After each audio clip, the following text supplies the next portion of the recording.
Hello, folks, and welcome to the Vertigo Tea Party. And let's try Life Goes On. It's going to be available for $12.99 after the game launches. However, if you pre-order, you can pick it up for $9.74. It's by Infinite Monkeys Entertainment. It does release on April the 16th, 2014. It's going to be available for PC, Mac, and Linux.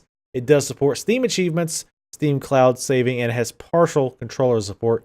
I will be using the controller to play, by the way, and there is a demo available on Steam if you want to give this a try for yourself. Let's go ahead and jump in here. I've actually already beat the demo or the preview build. There's 15 stages in the preview build, but there's going to be 50 stages in the full game. We're just going to pick a stage at random here in the middle and show you how this works. Now, this game, the core mechanic of this game is that you have to kill your knights in order to progress. Now, first off, I did mention I'm using the controller. I've used the keyboard, and the keyboard works fine. So if you don't have a controller, it's not a big deal. However, I find that it feels more natural to me using the controller. I'm actually using the PS4 controller. So here, we need to get over here, obviously, but we can't quite get over there. But you'll notice there's some spikes underneath the bottom of this here. That's interesting. Let's go ahead and crawl back up. Let's bring this down. Get it down. And as it's going back up. Oh. Almost. One more time. Let's do this right this time. And jump into the spikes. And well, that is the end of that knight. So now we spawn as a new knight. Shane Faust, son of Jim, as you can see on the bottom. And now, thanks to the weight of our fallen comrade, we can actually just run up this. And we'll be totally fine. Now, if you look at the top right, every stage has these fuzzies. I don't know if that's actually the official term, but I'm calling them fuzzies. And you get it's kind of a bonus thing to do in each stage is to get eaten by the fuzzy. I actually haven't figured out how to get killed by that one, so we'll just be skipping that for now because I just want to show you the basic mechanics of how this works. This is a waypoint when you light these up. If I die, well, when I die, then I will respawn here. Now, there's no way to really fail the mission. I can just keep dying over and over if I want. But you get... Well, theoretically, you get a better score if you lose less knights. And we'll talk about that at the end of the stage once we get there. So now we need to get past here. But that fire will probably kill us. I think that's safe to say. And here's a switch. And when we step on it, this conveyor belt moves. It's like, okay, well, that's nice. But what does this button do? Ah, okay, we turn the fire off, but it's coming right back on. So we need something to hold down that button. I know it would be great to hold down a button. A dead knight would be great for holding down that button. So now we've respawned at the spawning point, and we're going to hit this button and move this guy on down. And, oh, now we've got something to hold that button. Thanks, pal. Thanks for your sacrifice. So now we run over here, and oh, nope, kind of the same problem. But if you look again under this bridge, again we have the spikes. And I've done these puzzles, by the way, and I am not going to spend a lot of time pretending to try to figure out how to do it, but just be aware that I've already done it. That's why I'm kind of blowing through some of these, though. To be honest, most of these have been pretty easy up to this point, so just FYI. So I can't jump up here. I can't grab onto that. So what we're going to do is kill ourselves again. And we're going to push till we get underneath the bridge. That should be good enough, I hope. And can we spike him? Yep. Oh, and now he holds the bridge down for us. Again, thank you for your sacrifice. We grab our holy grail. The holy grail is the holy grail of knights, as you know. So he lost 3 knights. He's going to take those off. There's always some kind of smarmy message. It says victory. Man, that had to hurt. There's always some kind of smarmy victory message. Deaths 3 out of 4. That doesn't mean we could have only died 4 times. I think that's the kind of par number of deaths for the course. So we are actually under the par for deaths, but it took us 3 minutes and 13 seconds to beat it. There's no penalty. Now here's what I'm talking about as far as score. I wish there was some kind of score here, like you got an A or you got an A+, because, oops, sorry about that, because you were under the par for deaths and you were under the time for death as well. I wish that had that, because that kind of pushed you to go back and do it again. And I actually did go back and do a few just so I could try to get under or at least match the number of deaths. But I think a score would really help that. Super Meat Boy did a really good job of that. Let's go back to the main menu here. And we'll wait for it to go through these windows here. And we'll go to select level. For some reason, my controller doesn't work for the starting level part. That could be something with my controller, or that could be where the partial controller support comes into play. Now you can highlight this and it will show you, you know, the challenge is to, for example, in this one, get 3 deaths and 26 seconds or less. And my best was 6 deaths and 90 seconds, but I did get the furry in this stage. I would like, in kind of Super Meat Boy fashion, is if I beat a level in the best possible, well, not necessarily the best possible way, but if I beat the death counter and the timer counter, maybe I get like an A+ marked here. That would kind of encourage me to go back and make sure I get all the A++, especially those folks with the little bit of the OCD would probably be a little bit more inclined to go back to those stages and beat them again. And since I've already got the fuzzy on this stage, let me just go ahead and show you how that works very briefly. We have Roderick Rodriguez Esquire. So how are we going to get across this stage? Well, this opens that, and as you can imagine, it closes as soon as I get off of it. So again, we need something to hold that down. Well, Roderick, the first night never makes it very far. So you're just going to jump into that spike, fall right on there. And now Broderick can get through, but there's fire blocking us right here.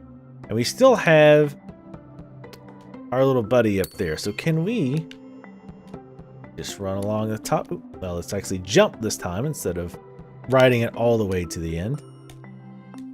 And we just get eaten by him. We get a little check mark. And he falls asleep, I think, after he eats the night. Oh, that's very sweet. Now, let's run across here. And what do we have? Well, this switch turns the fire off. And this switch turns the final fire off that we need to get off to get the chalice. So how are we going to do that? Oh, well, we'll just kill a knight here and we'll wait for him to hit the button and we'll go grab the chalice. Oh, except the fire actually burns the corpse. So what we need to do is kill him. Now quickly run across, turn the fire off, let his body go through, hit the switch, and now we can get our chalice, our holy grail. Apparently there's a lot of holy grails. I like how all the bodies fall into the cart as he carts them off. Victory is failure rounded up. Well, I like that. That's a good words to live by. You can see we get the mark for getting the fuzzy.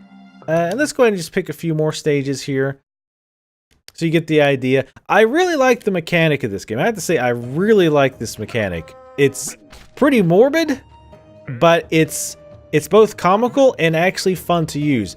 My #1 complaint with the actual puzzles so far is that the puzzles have been really easy up until this point. Now here's a new mechanic. We'll go in here, we get the cannon, and we can shoot ourselves out of it. Let's angle this up a bit.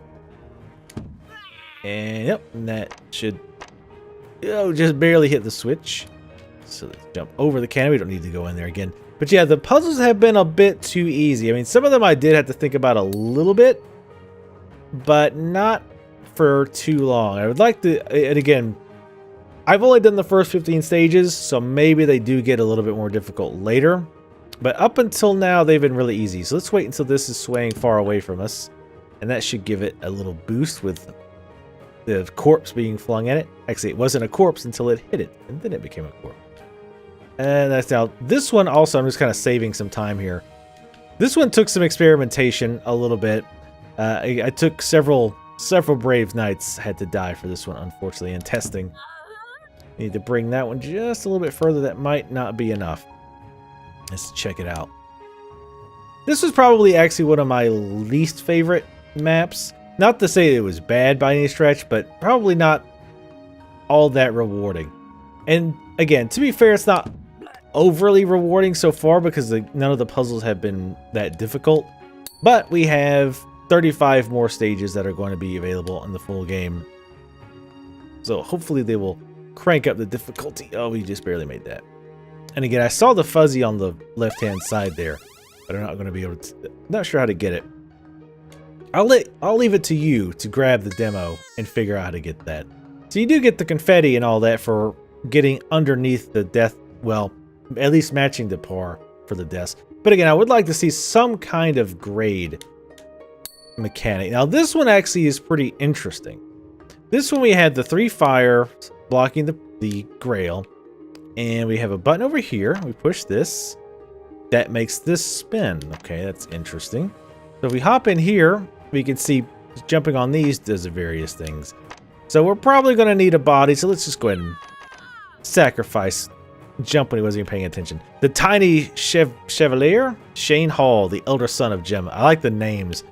Some of them are incredibly long and ridiculous, and some of them are just like Frank, the knight. So now if I do this, oh, his or her body just flops around hitting buttons.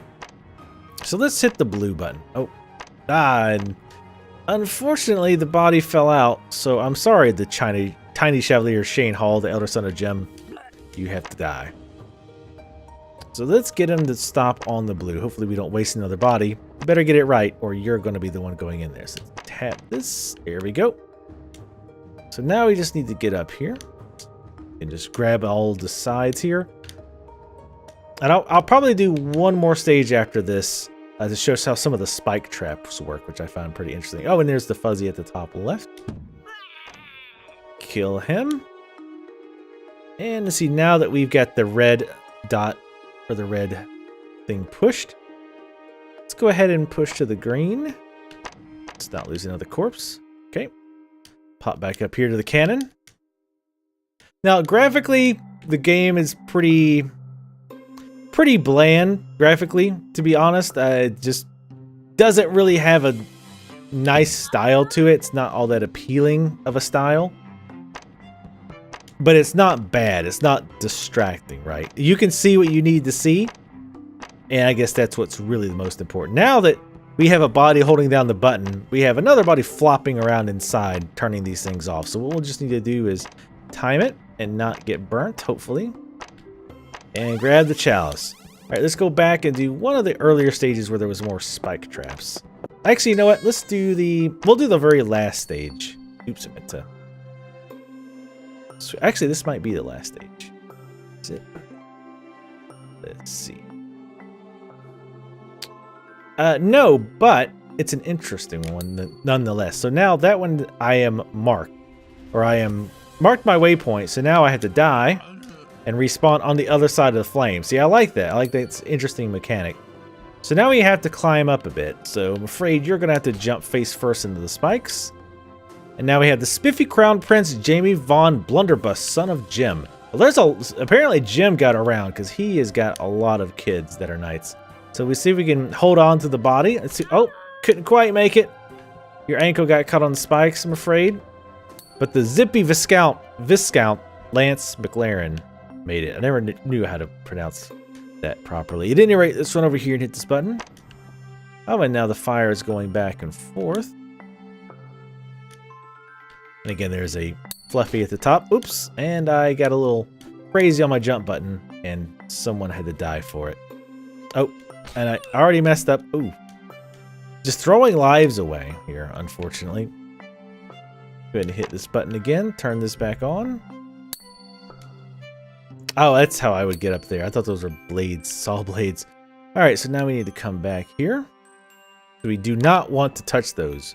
We do not want to change our respawn point because now again we have to die. Might as well die in the spikes with our brothers and sisters. Oh, come on, just died out. Oh, that fine. Burn. Now we spawn on the other side of the fire. Go ahead and light this up. Hop in the cannon. There's a button. I'm sure it does something important. You're going to give your life to find out. Oh, it sends that thing moving. And let's go ahead and hit it. Oh, oops, we missed. Another life thrown away. It's fine. We've got plenty of knights. And let's wait and spawn. And up, there we go. We grabbed our chalice with yet another son of Jim. Cart off the bodies. They will be remembered by someone somewhere, I'm sure. So yes, that is Life Goes On. I gotta say, I really like the mechanic. Like I say, it's pretty dark and macabre mechanic, but it's enjoyable. I really like it. Again, my main complaint up until this point has just been the ease of the quests. Hopefully, the puzzles a little bit later on do get a bit more difficult. And then my other issue, of course, was that there was no grading. Again, I would like to see some kind of like A+ or happy face mark on the map once you've got, again, you've under par for deaths and under par for time on the challenges. I think that would be a good incentive to get people to want to go back, do those stages again and again until they figure out how to do it with the least amount of lives as possible. Let's go over the options very quickly. One thing I noticed, and this could be because it's the demo, it didn't seem to save my changes. I made a few changes both in the audio. Wow. And it just changed my audio back again. Very weird. Drop this music down a little bit here. But it didn't seem to save them. At least the music's changed. Maybe every time you go into audio, maybe that's a bug. Maybe. No, who knows? Anyway, you have your basic options. You have your resolution, full screen, VSync, visual presets. Of course, at the top here, anti-aliasing.